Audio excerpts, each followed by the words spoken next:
It's 2025. The world is peaceful. Except China just launched amphibious tank boats 24 kilometers off Taiwan. The US deployed 53 warplanes like it's prom night in the Pacific. And Taiwan just bought rocket launchers that can hit Beijing.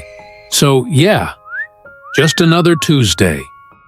Welcome to Pastcast, where the past echoes through the present. China says it has no intention of invading Taiwan. It's just practicing really hard not to. While Taiwan was running its biggest ever war games, China was quietly busy too.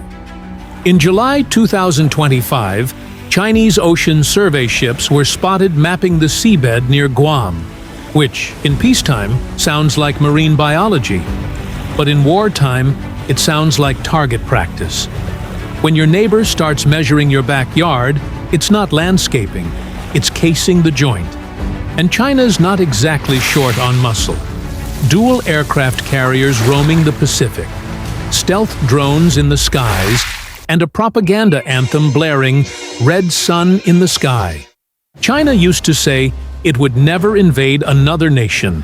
But apparently, Taiwan and the South China Sea don't count. They're already theirs. So technically, it's not invasion, it's redecoration. And let's be honest, it's not even true, they never invaded. Ask Vietnam, 1979, or India, 1962, or Tibet, 1950. Now it's under CCCP 2.0, and sure, it claims the South China Sea today.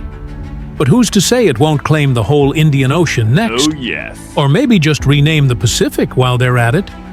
So, what does China really have to fight the US if war breaks out? One lonely military base in Djibouti? And two ideological friends, North Korea and Russia. North Korea wants cash and instant noodles. Russia? Still deciding whether to RSVP. Meanwhile, China looks at America's worldwide military base network like a jealous kid staring at someone else's toy shelf. All envy, no access card. Trump once bragged that he told Xi, "If you go into Taiwan, I'm going to bomb the sites out of Beijing." So now, Trump flexes with the largest air power show in the Pacific since Top Gun. Add in stealth submarines, naval destroyers, and a missile system called Typhon, named after a Greek god, and a bad rash. And don't forget, the US has military bases everywhere: Japan, South Korea, Singapore, Guam, the Philippines, even Diego Garcia. If war starts, these aren't just dots on a map. They're drive-thrus for ammo, fuel, and tactical lunchboxes. But why does the US care so much about Taiwan? It's not just about freedom, democracy, or speeches at the UN. It's about microchips, the kind that power everything from iPhones to fighter jets. Lose Taiwan, and suddenly your new phone has the processing power of a potato. And then there's credibility. If America lets Taiwan fall, its allies might start shopping for new superpowers, like buying defense deals from Alibaba Express. But wait, you say, didn't the US already ask TSMC to build factories in Arizona? True. They even gave TSMC billions to bring the magic to the desert. But let's be honest, you can't move an entire supply chain overnight. That's like printing a Picasso with a school photocopier. Technically possible, but good luck. Taiwan isn't just a factory. It's the Silicon Shield, the heart of the global chip industry.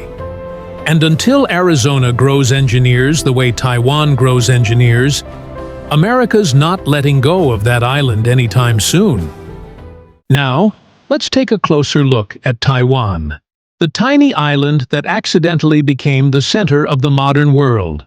It's not in the G7, it doesn't host the Olympics, and most global maps awkwardly avoid coloring it in, but it makes 90% of the world's advanced semiconductors. And that's why everyone's obsessed with it. Not because it has great beaches, it does, but because it holds the keys to your iPhone, your car, your fridge, and probably your smart toilet too. That's why the US is invested. That's why China is obsessed. And that's why Taiwan has been training harder than a Marvel superhero montage. In July, it launched its biggest ever military drills. HIMARS rockets, M1 tanks, a homegrown submarine, and even farmers learning to fight with drones. Even bubble tea shops joined the civil defense program. You can now get a brown sugar boba and an emergency exit plan. This is Taiwan's strategy. Make chips, keep calm, and be so useful that nobody dares blow you up. Japan, usually quiet, suddenly got loud. They deployed 17 V-22 Ospreys near China. That's not transportation, that's flying side-eye. They've also bought missiles, warships, and a lot of attitude. Basically prepping for World War III, but politely. And let's be real, Japan hosts major US military bases. If things go boom in Taiwan or the South China Sea, it's going to be very hard to stay neutral when your backyard is a launch pad. Russia probably won't send troops to Taiwan, but if China asks nicely, it might throw a war party in Europe.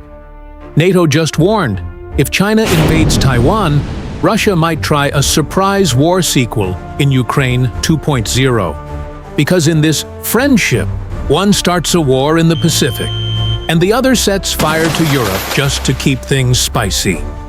The EU probably won't fight in Asia, but they will condemn the war, firmly, repeatedly, and in 27 languages. They long to be the wise, calm big brother.